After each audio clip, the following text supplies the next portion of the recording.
निबंध दिवाली। दिवाली हिंदुओं का एक प्रसिद्ध त्यौहार है।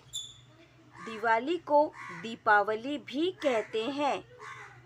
ये त्यौहार हर साल कार्तिक मास की अमावस्या को मनाया जाता है।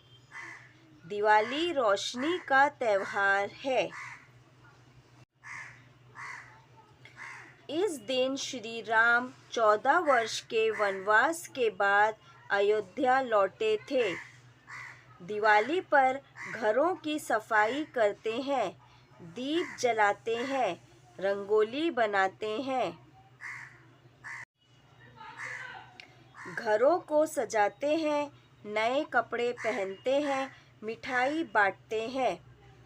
इस दिन माता लक्ष्मी की पूजा करते हैं। दिवाली अंधकार पर प्रकाश की विजय का प्रतीक है। हैप्पी दिवाली।